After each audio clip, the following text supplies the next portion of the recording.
이 귀한 모임에 또 부족한 사람을 이렇게 세워주신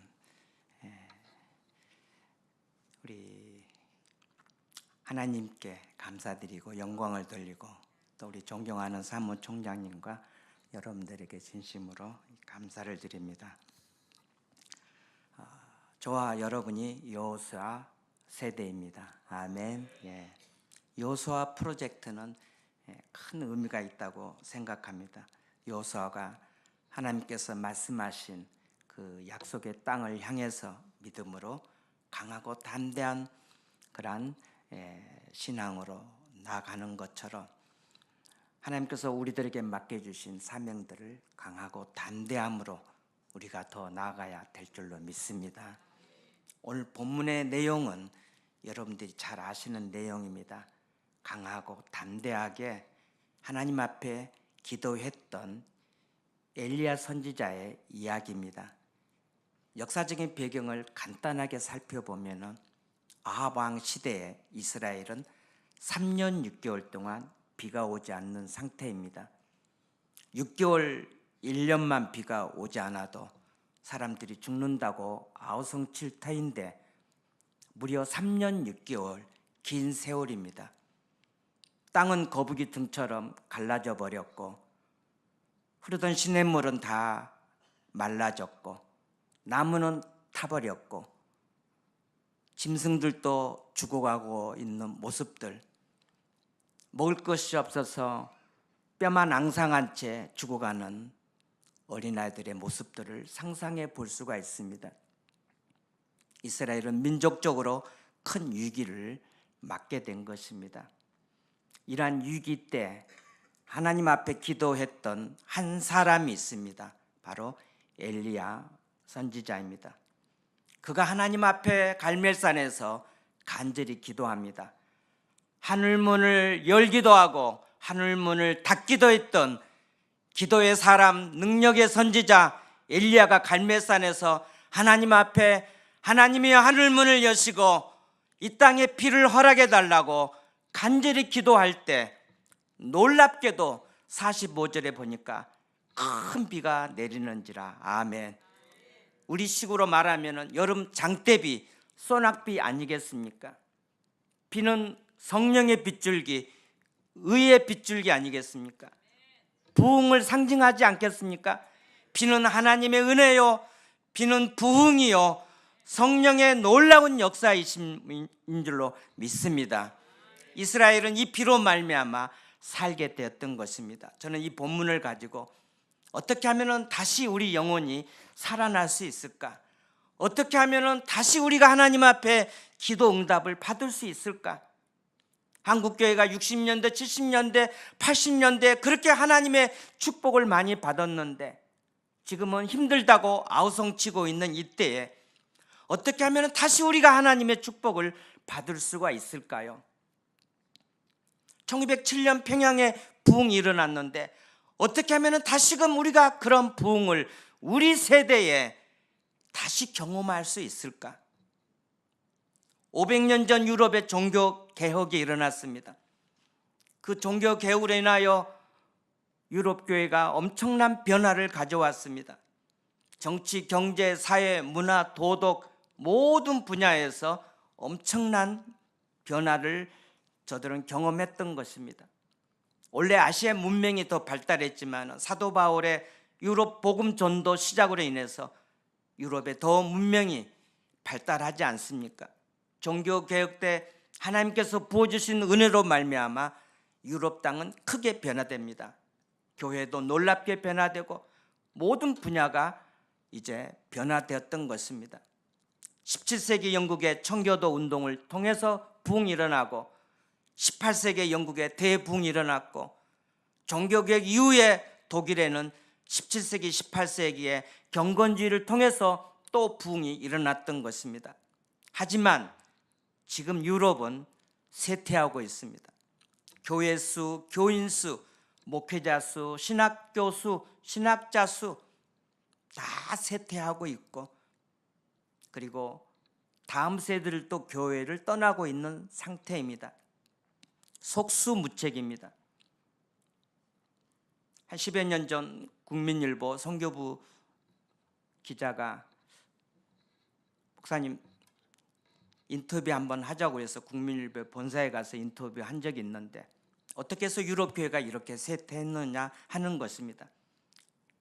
성경의 권유가 무너지고 자유주의 신학이고 여러 이유들을 설명하면서 기자님 지금 유럽은 선교지가 되어버렸습니다.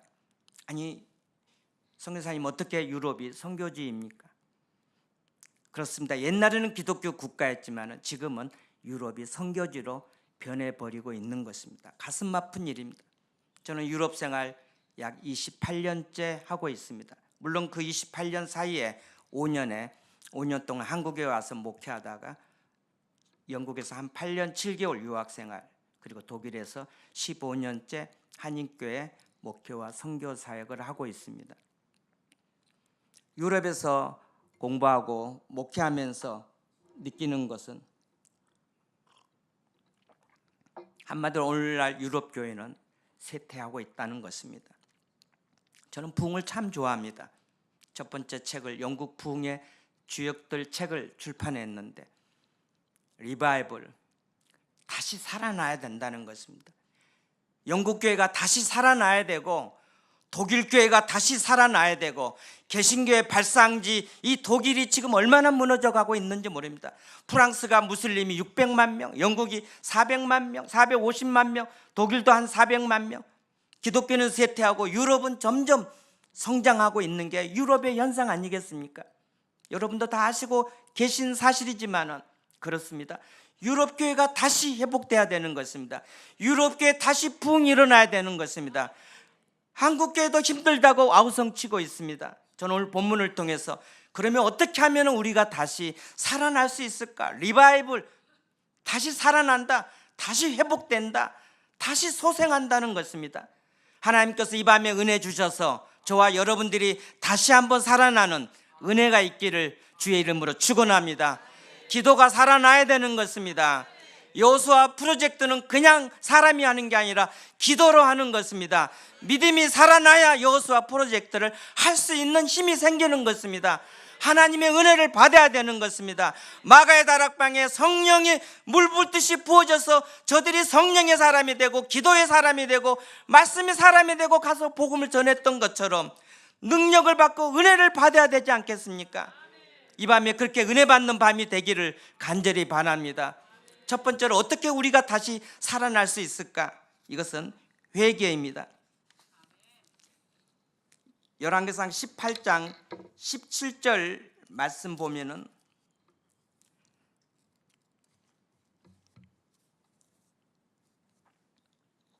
아합 왕이 엘리야를 만납니다. 열왕기상 18장 17절에 엘리야를 볼 때 아합이 그에게 이르되 이스라엘을 괴롭게 하는 자여 너냐? 왕은 이렇게 3년 6개월 동안 이스라엘이 기근 속에서 고난받게 된 원인은 당신한테 있다는 것입니다. 엘리야에게 있다는 것입니다. 이 말의 깊은 의미는 당신은 국가 반역죄에 해당되기 때문에 처형을 당해야 된다, 이 의미가 깔려 있는 것입니다. 엘리야가 18절에 대답합니다. 18절 같이 한번 읽어볼까요? 그가 대답하되 내가 이스라엘을 괴롭게 한 것이 아니라 당신과 당신의 아버지의 집이 괴롭게 하였으니 이는 여호와의 명령을 버렸고 당신이 바알들을 따랐습니다. 왕이시여, 무슨 말씀을 그렇게 하십니까?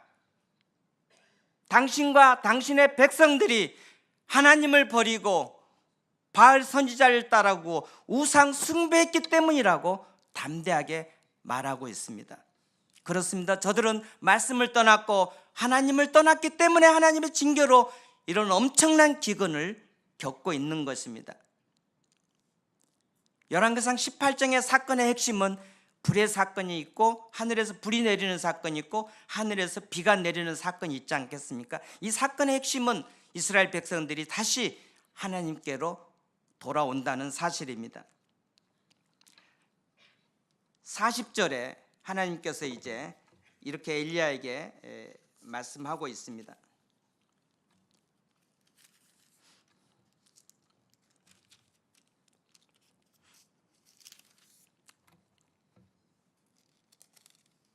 엘리야가 그들에게 이르되 바알의 선지자를 잡되 그들 중 하나도 도망하지 못하게 하라 하며 곧 잡은지라 엘리야가 그들을 기손 시내로 내려다가 거기서 죽이니라.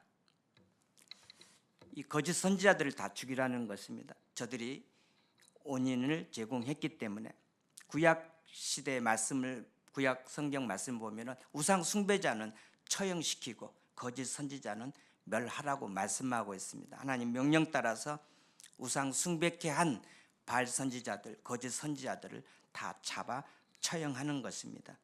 영적으로 해석하면은 이스라엘 백성들은 이제 죄악을 끊고 하나님께로 다시 돌아가야 하는 것입니다.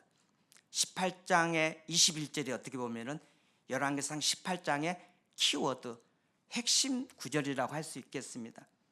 너희들은 언제까지 머뭇거리느냐? 바알이면 바알, 하나님이면 하나님, 반석이냐 모래냐, 예수 그리스도냐 우상이냐, 살아계신 하나님이냐 우상이냐, 더 이상 머뭇거리지 하지 말라는 것이죠. 우리 인생은 머뭇거리 하기에는 너무 우리는 짧은 인생인 것입니다. 그렇지 않습니까? 결단하고 하나님께로 돌아가야 되는 것입니다. 바알이라는 말은 언어에 보면은 주인을 바꾼다는 것입니다. 이스라엘 백성들이 그렇게 하나님의 은혜를 바꿔서 하나님을 바알로 주인을 바꿔버리는 것입니다.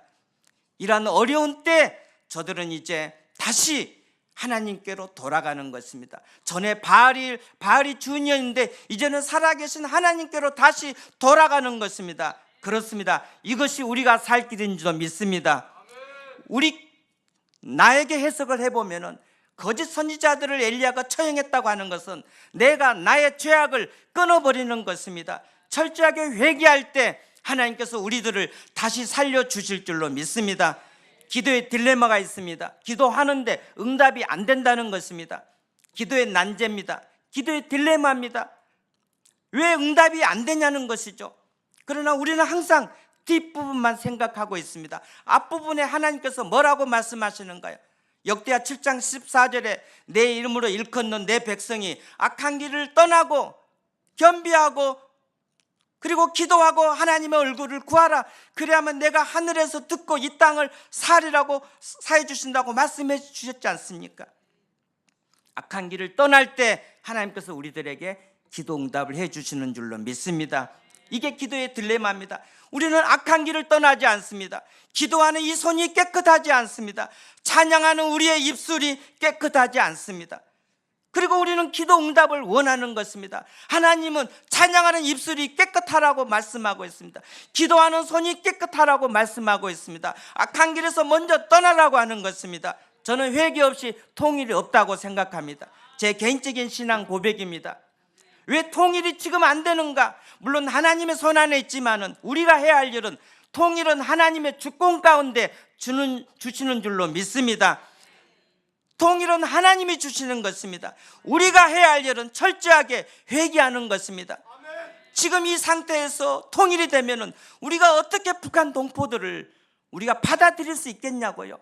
아직도 우리는 요나처럼 편견이 있습니다. 아직도 우리에게는 민족주의가 있습니다. 아직도 우리에게는 증오가 있습니다. 용서하지 않습니다. 1919 유관순 열사 영화 감독 우리 윤학열 감독님이 지금 제 앞에 하얀 옷 입고 계시는데 감독님 티켓을 주셔갖고 지난주일날 신촌 필름 포럼에서 유관순 영화를 봤습니다. 말로만 듣던 유관순 누나, 유관순 열사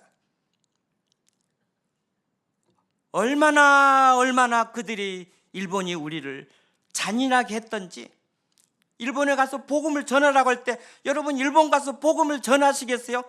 중국으로 가고 러시아로 소련으로 가면 갔지 저 아프리카로 가면 갔지 나는 일본은 안 가겠다 그런 마음이 저도 모르게 들더라고요. 일본 가라 하면 저 일본 안 가겠어요. 아직도 우리에게는 민족주의가 있습니다. 민족주의가 십자가의 피로 넘어야 될 줄로 믿습니다. 우리가 깨끗하게 정결하게 될 때 한국교회가 하나님 앞에 회개할 때 바알을 주님으로 삼았던 것, 물질을 주님으로 삼았던 것, 명예와 그 모든 것, 하나님 외에 주인을 삼았던 것을 철저하게 회개할 때 하나님께서 우리들에게 통일을 주실 줄로 믿습니다. 두 번째로는 하나님의 말씀을 붙들어야 하는 것입니다. 다시 하나님의 은혜와 축복과 부흥을 경험하려면 우리는 하나님의 말씀을 붙들어야 되는 것입니다. 열왕기상 18장 1절에 보니까 그 비가 오지 않는 시대에 하나님께서 엘리야에게 말씀하십니다. 내가 비를 지면에 내리라고 말씀하고 있습니다. 이슬 한 방울, 비 한 방울 떨어지지 않는 그 시대에 하나님께서 엘리야에게 내가 비를 지면에 내리라고 말씀하고 있는 것입니다. 그 말씀을 믿고 갈멜산에 올라가서 하나님 앞에 기도하기 시작합니다. 열왕기상 18장 41절에 큰 비의 소리가 있나이다. 아멘. 왕은 회개하지 않습니다. 왕이지만 먹고 마시고 노는 것입니다. 그러나 기도의 사람 엘리야는 하나님께서 비를 주시겠다는 그 말씀에 목숨을 걸고 갈멜산에 올라가서 기도하는 것입니다. 여호수아 프로젝트 하나님께서 허락하시는 젖과 꿀이 흐르는 저 가나안 땅을 주시겠다는 그 믿음을 가지고 나아가지 않습니까? 엘리야가 하나님께서 비를 주시겠다는 이 말씀에 엘리야가 목숨을 걸고 갈멜산에 올라가서 기도하고 있는 것입니다. 사랑하는 성도 여러분, 부흥을 경험하려면, 하나님이 우리들에게 주시는 은혜를 경험하려면 다시 우리는 하나님의 말씀을 붙들어야 될 줄로 믿습니다. 3년 6개월 동안 비가 오지 않는 고난의 시기입니다. 민족의 위기입니다. 우리 인생 가운데도 크고 작은 위기가 있습니다. 교회의 위기, 가정의 위기, 민족의 위기, 많은 크고 작은 위기들이 있습니다. 그 위기 앞에서 우리가 해야 할 일은 하나님의 말씀을 붙드는 일인 줄로 믿습니다. 유대 청년 사드락과 메삭과 아벳느고, 느부갓네살 왕이 금신상을 만들고 절하라는 것이죠. 만약에 절하지 않으면 풀무불을 7배나 뜨겁게 해서 던져버리겠다. 왕이시여, 하나님께서 우리를 건져 주시겠지만은 그리 아니하실지라도, 우리를 저 뜨거운 풀무불에서 건져 주시지 않는다 할지라도 우리는 금신상 앞에 절하지 않겠습니다. 왜? 우리가 우상 숭배했기 때문에, 지금 나라를 뺏기고 포로 생활을 하고 있기 때문입니다. 이스라엘 백성들이 말씀을 떠나니까, 선민 하나님의 백성 이스라엘 백성들이 말씀을 떠나고 하나님을 떠나니까 성전도 없어지고 나라도 없어지고 저렇게 바벨론의 이방 나라에 가서 포로 생활하고 있지 않습니까? 우리 역시 마찬가지입니다. 말씀을 떠나면 우리도 우리의 영혼이 죽는 것입니다. 왜 유럽 교회가 쇠퇴하는가? 말씀 떠났기 때문에, 성경의 권위가 무너졌기 때문에 유럽 교회가 저렇게 쇠퇴하는 것입니다. 종교개혁자들이 외쳤지 않습니까? 마틴 루터, 칼빈, 지빙글리, 금년이 스위스 종교교회 500주년입니다. 오직 성경, 오직 믿음, 오직 은혜, 오직 그리스도, 오직 하나님께 영광을. 종교개혁은 권위 싸움입니다. 성경의 권위냐, 교황의 권위냐. 여기에 루터가 말씀으로 목숨 걸고 싸우지 않습니까? 종교개혁은 말씀의 권위 싸움입니다. 성경의 권위 싸움인 것입니다. 이 권위가 교회에 지켜질 때 하나님의 축복을 받는 것입니다. 제가 유럽 교회 부흥사를 연구해 보니까 항상 부흥이 일어날 때는 교회가 말씀으로 충만할 때 부흥이 일어났던 것입니다. 그런데 왜 유럽 교회가 지금 쇠퇴하고 있는가? 19세기 중엽으로 넘어가면서 여러분도 아시다시피 유럽에 새로운 사조가 물려옵니다. 이성주의가 오죠. 합리주의, 계몽주의가 나타나죠. 1859년 찰스 다윈의 진화론 책이 나오면서 인본주의의 정점을 찍습니다. 무슨 얘기인가? 종교개혁 시대에, 청교도 시대에 저들이 하나님의 말씀에 목숨을 걸고 믿음으로 살았던 그 시대에는 하나님의 은혜를 받고 축복을 받고 부흥을 경험했던 것입니다. 이성주의가 들어오면서 이성으로 이제 성경을 비평하기 시작합니다. 그게 신학교에서 배우는 성경 고등비평, 하이어 크리티시즘 아니겠습니까? 성경을 비평하기 시작하는 것입니다. 전에는 이 말씀이 하나님의 말씀으로 100% 믿고 나아갔는데 성경의 영감성, 성경의 무호성을 100% 믿고 나아갔는데 이성이 들어오면서 성경을 비평하기 시작하는 것입니다. 그러니 성령이 소멸되고 교회는 침체되는 것입니다. 이 성경의 권위가 무너질 때 유럽 교회가 쇠퇴했다고 하는 것입니다. 말씀 중심에서 이성 중심으로 옮겨지는 것입니다. 오늘 우리도 말씀을 떠날 때 우리는 쇠퇴할 수밖에 없는 것입니다. 다시 기도 응답을 받고 다시 하나님의 은혜를 받고 다시 하나님의 축복을 우리가 받기를 원한다면, 하나님이 부어주셨던 그 교회사에 나타났던 부흥을 경험하기를 원한다면 우리는 하나님의 말씀을 다시 붙들어야 될 줄로 믿습니다. 여호수아가 약속의 말씀을 붙들고 나아갔던 것처럼, 엘리야가 갈멜산에서 약속의 말씀을 붙들고 기도했던 것처럼, 사랑하는 성도 여러분, 다시금 하나님의 말씀에 목숨을 거시기를 바랍니다. 말씀에 없는 것입니다. 말씀을 묵상하고 암송하고 말씀의 사람을 통해서 통일의 놀라운 역사들이 나타나게 될 줄로 믿습니다. 세 번째로, 우리가 기도 응답을 받고 부흥을 경험하기를 원한다면 우리는 하나님 앞에 기도해야 되는 것입니다. 42절입니다. 엘리야가 갈멜산 꼭대기로 올라가서 땅에 엎드려 얼굴을 무릎 사이에 놓고 이렇게 말씀하고 있습니다. 엘리야가 기도하는 모습입니다. 기도하더라도 간절하게 기도하는 모습입니다. 그렇습니다.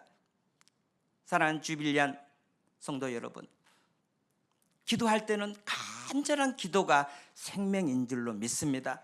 왜 간절한 기도가 안 되는가? 삶이 간절하지 않기 때문에. 왜 삶이 간절하지 않는가? 기도가 간절하지 않기 때문에. 엘리야는 간절하게, 늘 그는 삶이 간절했고 그리고 기도도 늘 간절했던 것입니다. 하나님 앞에 얼마나 열정적으로 간절히 기도하는 모습을 보이고 있습니까? 통일은 간절히 기도할 때 하나님께서 우리들에게 선물로 주실 줄로 믿습니다. 1989년 11월 9일 베를린 장벽은 갑자기 무너졌습니다. 금년 베를린 장벽 붕괴 30주년을 맞이합니다.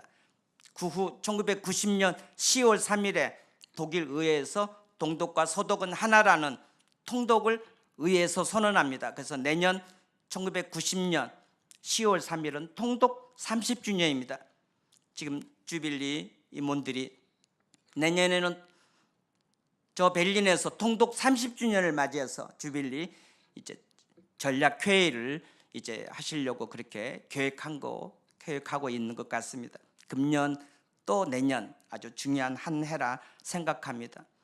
어떻게 해서 독일의 통일이 이루어졌는가? 여러 가지로 정치적으로 사회적으로 많은 원인들을 우리가 얘기할 수 있지만 영적으로만 한 가지 말씀드리면 1982년 가을부터 저 구동독 라이프치히에 있는 성 니콜라의 교회에서 매주 월요일마다 동독 젊은이들이 모여서 평화 통일을 위해서 기도가 시작됐습니다. 작은 수로 모였습니다. 갈수록 기도하는 숫자가 많아졌습니다. 그래서 결국은 이제 독일 통일은 저 1980년 초반부터 성 니콜라의 교회에서 모여 기도했던 동독 젊은이들의 작은 기도가 독일 통일의 기적의 출발점이었다고 말하고 있는 것입니다. 매주 목요일마다 주빌리안들이 이곳에 모여서 하나님 앞에 간절하게 기도할 때 하늘 문을 여시고 하나님께서 우리들에게 통일의 새날을 허락해 주실 줄로 믿습니다. 많은 학자들이 통일이 어렵다고 말합니다. 어떤 학자들은 불가능하다고 얘기합니다. 제가 봐도 불가능할 것 같습니다. 독일 통일도 사실은 갑자기 이루어졌습니다. 헬무트 콜 수상이 지금 아니다 했는데 갑자기 장벽이 무너졌거든요. 한국과 독일은 상황이 다릅니다. 사실은 어떻게 보면 거의 불가능합니다. 그러나 시편 31편 15절에 나의 앞날이 주의 손에 있나이다 다윗이 고백하고 있습니다. 여러분, 통일의 때는 하나님의 손 안에 있는 줄로 믿습니다. 사업의 때가 하나님의 손 안에 있고 부흥의 때가 하나님의 손 안에 있는 줄로 믿습니다. 우리는 하나님 앞에 기도할 뿐입니다. 사람은 불가능하다고 생각합니다. 사람은 어렵다고 생각합니다. 힘들다고 말합니다. 그러나 하나님에게는 힘든 일이 하나도 없으시고 우리 전능하신 하나님, 살아계신 하나님은 불가능이 없으신 하나님이신 줄로 믿습니다. 믿으시면 아멘. 여러분, 그 하나님을 붙들고 기도하시기를 바랍니다. 이곳에서 모여서 눈물로 기도할 때 하나님의 때 한반도의 장벽은 하나님의 때 하나님의 방법으로 무너질 줄로 믿습니다. 반드시 무너집니다. 하나님이 하늘문을 여시고 반드시 무너뜨리실 것입니다. 때는 하나님의 장중에 있는 줄로 믿습니다. 엘리야가 사안을 보냅니다. 바다편 가서 보라. 아무것도 없다고 말합니다. 구름도 없고 구름 조각도 없고 바람도 없고 다시 가라. 7번까지 다시 가라고 말합니다. 7번까지 다시 가라. 인내하라는 것 아니겠습니까? 깊은 인내가 필요합니다. 그 앞절에 불이 내리는 것은 엘리야가 기도할 때 하늘에서 즉시 불이 내렸지만은 지금 비를 내려달라고 하는 이 지금 장면은 빨리 비가 내리지 않는 것입니다. 7번까지 다시 가라. 깊은 인내가 우리들에게 필요한 줄로 믿습니다. 서두르면 이스마엘 낳고 기다리면 이삭을 낳지 않습니까? 우리가 너무 서두르는 것입니다. 당장 통일이 안 된다고 포기할 수도 있는 것입니다. 강하고 담대하고 깊은 인내로 하나님 앞에 부르짖기를 바랍니다. 반드시 하나님의 때 하나님께서 이 통일의 새날을 허락해 주실 줄로 믿는 것입니다.